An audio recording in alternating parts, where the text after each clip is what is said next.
Hi friends, good evening. कैसे हैं आप सभी लोग? कैसा रहा आप लोगों का आज का ट्रेडिंग सेशन? कमेंट में मुझे बताइए। And with the charts we can see that Nifty 16,900 पे सस्टेन करता हुआ, जो कि इसका एक मेजर सपोर्ट है। आई डोंट थिंक सो कि निफ्टी यहाँ से फॉल करेगा। मुझे जो समझ है मेरी टेक्निकल एनालिसिस के थ्रू, यहाँ से रिबाउंड आपको मिलता हुआ दिख जाएगा in coming few session. And even there are chances कि इस पेस पे यहाँ पे कंसोलिडेट भी हो।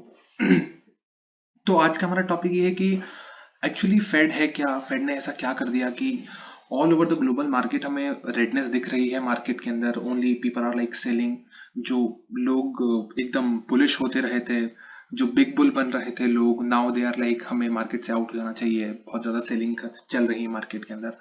तो बेसिकली हमारा आज का मुद्दा ये रहेगा कि यूएस फेड क्या है और यूएस फेड ने क्या किया है और हमें क्या मेजर्स लेने हैं। और लास्ट में मैं आप लोगों के लिए लेके आया हूँ एक टॉप पिक, जो कि एक काफी क्लासिक स्टॉक है, एक काफी फंडामेंटल स्ट्रॉन्ग स्टॉक है, जो कि हमें ऐड कर लेना चाहिए ऐसे डिप पर। तो शुरू करते हैं हम वीडियो की।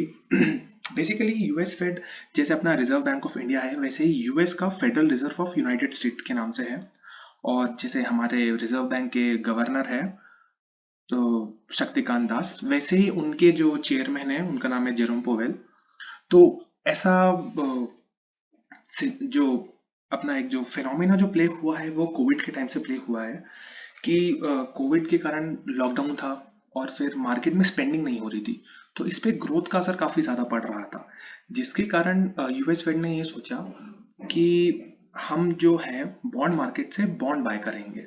तो what they were doing was they were buying something around 120 billion dollars के वो मार्केट से बॉन्ड उठा रहे थे, जिसके कारण मार्केट के अंदर लिक्विडिटी बहुत ज्यादा मेंटेन हो रही थी।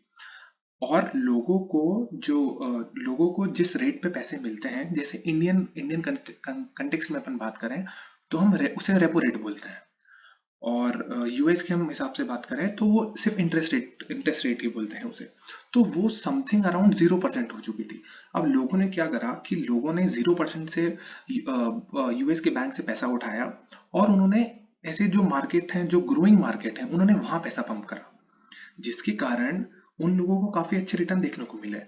तो जितना भी आपको ये निफ्टी और सेंसेक्स और इंडियन मार्केट और जो भी डेवलपिंग मार्केट से जो भी आपको राइज मिला है, वो इसी पैसे के कारण देखने को मिला है। इसमें रिटेल का पार्टिसिपेशन भी है, बट बेसिकली जो बाहर से पैसा पंप हुआ है, the bigger money which we say, the F I, the F P I, इन्होंने जो पैसा इन्वेस्ट करा है मार्केट, उसके कारण पंप हो रहा है। अब what they are telling is कि ये जो रेपो रेट डिक्रीज हुई है ना, इससे बोरिंग कॉस्ट कम हो गई, फिर इससे स्पेंडिंग लोगों की इंक्रीज हो गई, क्योंकि वो चाह रहे थे कोरोना वायरस के टाइम पे जब लॉकडाउन थे तो ग्रोथ दिखे। अब इस ग्रोथ का क्या असर हो रहा है कि मार्केट में इतनी ज्यादा लिक्विडिटी हो चुकी है कि लोगों की स्पेंडिंग पावर बहुत ज्यादा इंक्रीज हो चुकी है, जिसके कारण इन्फ्लेशन बढ़ता जा रहा है क्योंकि डिमांड बढ़ चुकी है। तो अब इस चीज को टैकल करने के लिए जो यूएस फेड था, वो एक पॉइंट ऑफ टाइम के बाद ये चीज भूल चुका था कि हमको इन्फ्लेशन पे भी ध्यान देना पड़ेगा। इंडियन कंटेक्स्ट में आपको ये बात बताऊं मैं, तो हम इसको सीपीआई बोलते हैं। आरबीआई और जो सेंट्रल बैंक का काम होता है वो यही होता है कि जो जो हमारी इन्फ्लेशन है इसको 2 to 6% के बीच में मेंटेन करके रखे। ये इंडिया का स्ट्रक्चर हिसाब से बता रहा हूँ मैं आपको। और विच इज हम एवरेज बोल सकते हैं 4% के अप्रोक्स। तो जो आरबीआई की बाय मंथली पॉलिसीज होती है जो फेब की फर्स्ट वीक में होगी, उसमें हम डिसाइड करेंगे कि हमारी आगे की रेपो रेट क्या होंगे, हमारे रिवर्स रेपो रेट क्या होंगे, एसएलआर क्या होगा, सीआरआर क्या होगा। तो अभी तक आपको ये सब फिनोमेना समझ आ चुका होगा। अब फेड क्या करेगा कि जो 120 बिलियन डॉलर्स की वो जो बाइंग कर रहा था, उसने उसको 90 बिलियन डॉलर पे लेके आ चुका है। और वो अपकमिंग मंथ्स में उसको और कम करेगा और एक टाइम तक, इवन मतलब इट इज स्पेक्यूलेटेड कि मार्च तक उसको वो जीरो कर देगा। मतलब वो बाइंग बिल्कुल बंद कर देगा। फेड जो है वो बॉन्ड्स की बाइंग है जो कम कर देगा, क्योंकि उनको अपनी ग्रोथ पे ध्यान देना है।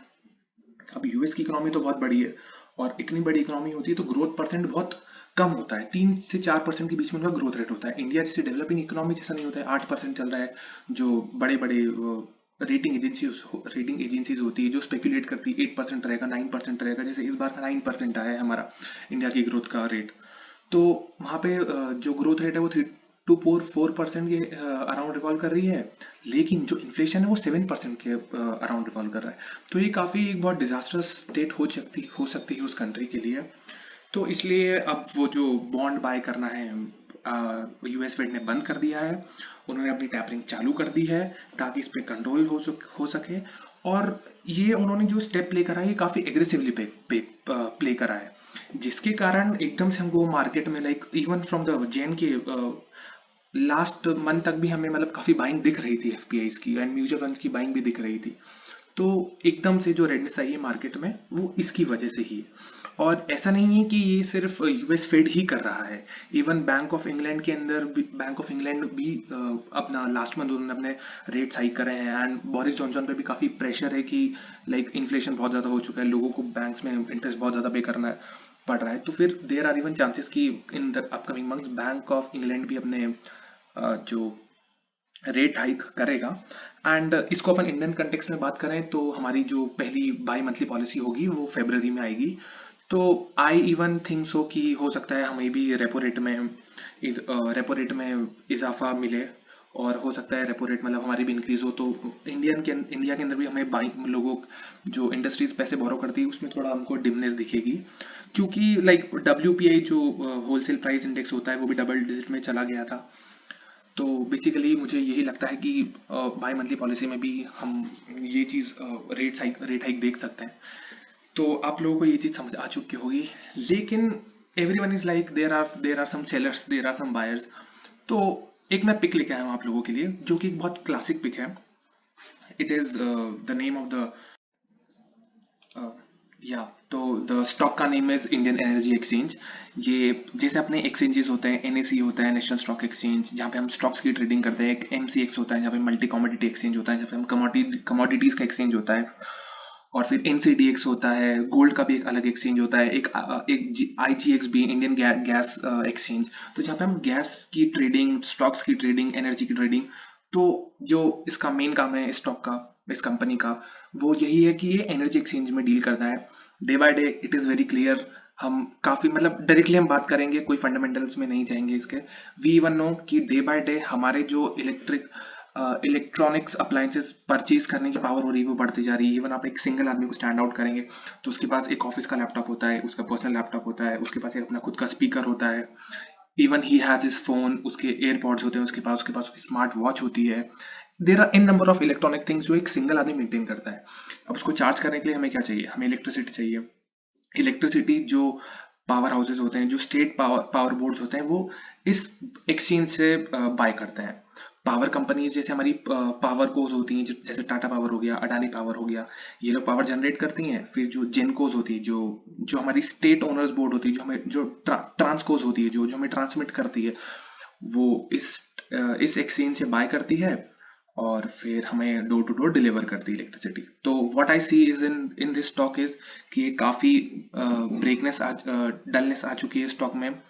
सस्टेन कर रहा है 230 का लेवल। आई थिंक सो कि एक दो दिन यहाँ कंसोलिडेट करेगा, एक एक अच्छा पैटर्न भी फॉर्म कर रहा है, यहाँ पे सस्टेन करेगा, इसको बाय करो।